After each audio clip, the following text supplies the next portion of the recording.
आप सभी प्रिय मित्रों का एक बार फिर से आज के मनन में हार्दिक स्वागत करता हूं।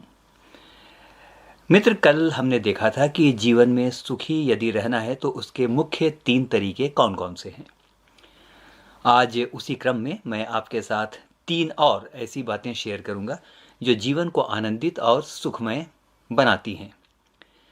दूसरे शब्दों में 3 ऐसी बातें जो हमें नहीं करना चाहिए यदि हम एक प्रसन्न जीवन चाहते हैं। तो चलिए शुरू करते हैं, आज के मनन में चलते हैं। तो सबसे पहली बात, यदि जीवन में सुखी रहना चाहते हैं तो याद रखें कि किसी अच्छे कार्य को करने का कोई अच्छा या बुरा समय नहीं है।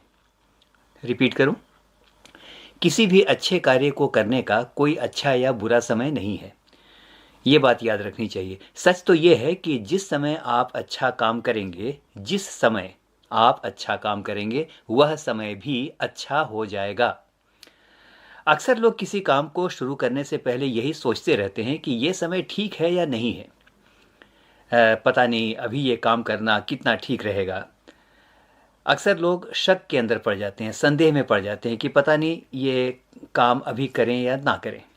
और मित्र, वो सोचते ही रह जाते हैं। होता ऐसा है कि वे सोचते ही रह जाते हैं, लेकिन काम शुरू होता ही नहीं है, क्योंकि वे सोचते रह जाते हैं। हर दिन कोई ना कोई नई समस्या खड़ी हो जाती है और फिर वो सोचते हैं कि शायद ये समय सही नहीं है। देखिए वचन क्या कहता है। सभोपदेशक 11 उसके 4 में लिखा है, जो वायु को ताकता रहेगा वह बीज बोने ना पाएगा, और जो बादलों को देखता रहेगा वह लवने ना पाएगा। हाँ मेरे मित्र, यदि सिचुएशन को देखते रहें, परिस्थिति को देखते रहें, यदि लेफ्ट एंड राइट हमेशा करते रहें, आकलन करते रहें ये समय ठीक है कि नहीं है, तो समय निकल जाएगा। ध्यान रखिएगा। सच बात है कि यदि कोई मौसम को ही देखता रहेगा, यही देखता रहेगा कि आज ठंड है, आज बहुत गर्मी है, आज मूड ठीक नहीं है, आज नहीं तो कल कर लूँगा, अरे पढ़ाई तो कल भी हो सकती है, माफ़ी ही तो मांगनी है ना, आज छोड़ दो, कल देखते हैं, मेडिकल चेकअप भी तो कल हो सकता है। तो मेरे मित्र, वो कल कभी नहीं आता है। यीशु को ग्रहण आज ही क्यों करना है, अभी तो समय नहीं आया है, इत्यादि। ये सारी बातें हमारे जीवन में लगातार चलती रहती हैं, और यदि हम सोचते रहें तो हम कभी परिणाम तक नहीं पहुंचते। वचन हमें उत्साहित करता है कि किसी भी अच्छे काम को करने के लिए हमेशा हमें तत्पर रहना चाहिए। देखिए वचन क्या कहता है। सभोपदेशक 11 उसके 6 में दुनिया के सबसे बुद्धिमान शख्स राजा सुलेमान ने लिखा, भोर को अपना बीज बो और सांझ को भी अपना हाथ न रोक, क्योंकि तू नहीं जानता कि कौन सफल होगा, यह या वह, या दोनों ही सफल होंगे।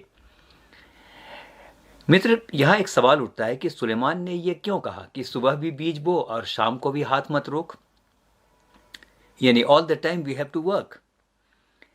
यह एक गहरा सवाल है। इसका अर्थ यह है कि हमें अपनी एक ही योजना पर पूरी तरह से निर्भर नहीं करना चाहिए। प्लान ए ठीक है, लेकिन प्लान बी भी हमारे पास होना चाहिए। तो मित्र, बहुत से लोग जीवन में सफल इसलिए नहीं हो पाते कि वे समय को देखते रहते हैं और बाद में बहुत देर हो चुकी होती है। वचन बताता है कि हमें हर समय तैयार और तत्पर होना चाहिए, विशेष करके वचन शेयर करने और गवाही देने के बारे में। दूसरा तीमुथियुस 4 और उसके 2 में संत पौलुस कहता है, समय असमय तैयार रह। सो मित्र, यदि एक सुखी जीवन चाहते हैं तो समय ना देखें, कोई चिन्ह ना देखें, प्रार्थना के साथ तत्काल उस अच्छे काम को आरंभ करें, क्योंकि कल कभी नहीं आता। भले काम करने का कोई बुरा दिन नहीं होता, ये स्मरण रखें। तो हमेशा कार्य करने के लिए हमारे अंदर तत्परता होनी चाहिए। दूसरी बात, यदि सुखी जीवन चाहते हैं तो इस बात को याद रखें, यदि आज हम या आप अपनी जिम्मेवारी नहीं निभाते हैं तो कल हमें जिम्मेदार ठहराया जाएगा। दोबारा कहता हूं, यदि आप आज अपनी जिम्मेवारी नहीं समझते हैं तो कल आपको जिम्मेदार ठहराया जाएगा। तो अगर जीवन में सुखी रहना है तो अपनी जिम्मेदारी को पूरी निष्ठा से निभाइए। दूसरे शब्दों में, अपनी जीवन शैली में ढिलाई या आलस्य को मत आने दीजिए। नीति वचन 10 उसके 4 में वचन कहता है, जो काम में ढिलाई करता है वह निर्धन हो जाता है, परंतु कामकाजी लोग प्रभुता करते हैं। मित्र, आपको पता है, एक बड़ी इंटरेस्टिंग बात आपको बताता हूं। बाइबल एक पापी की भी उतनी निंदा नहीं करती है जितनी निंदा वो एक आलसी व्यक्ति की करता है। माफ कीजिएगा, बाइबल एक पापी की भी उतनी निंदा नहीं करती है जितनी निंदा वह एक आलसी व्यक्ति की करती है। हम सब राजा दाऊद के बारे में जानते हैं।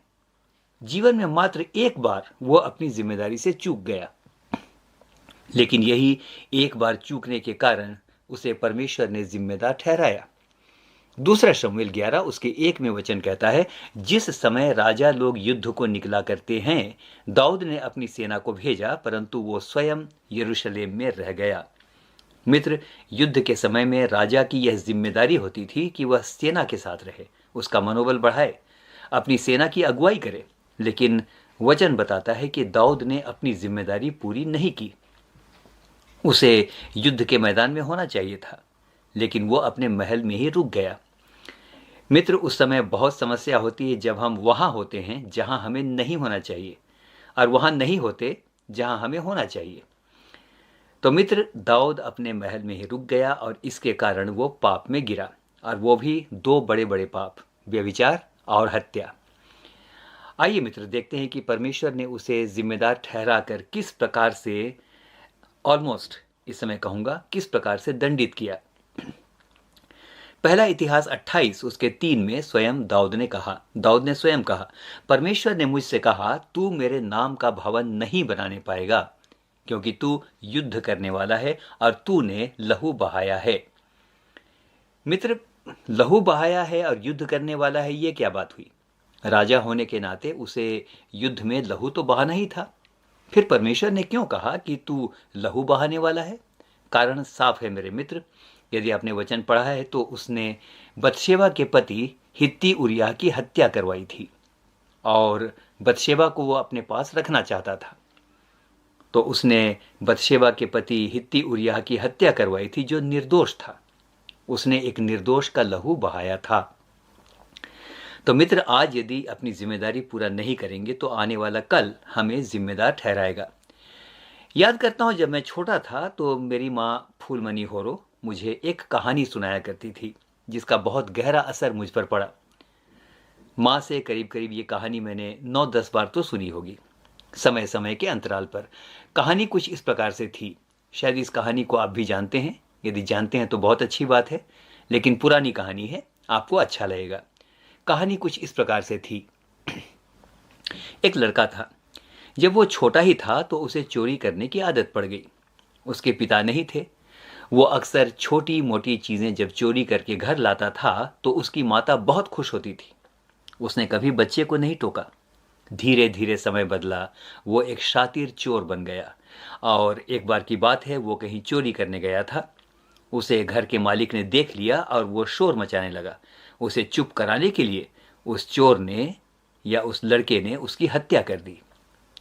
वो पकड़ा गया और उसे मृत्यु दंड मिला। फांसी से एक दिन पहले उसकी माता उससे मिलने आई। वह सलाखों के पीछे था। उसने अपनी मां से कहा, मां, मेरी एक इच्छा पूरी कर दो। बस मेरी अंतिम इच्छा है, वो पूरी कर दो। पास आओ और मुझे अपनी जीभ दिखाओ।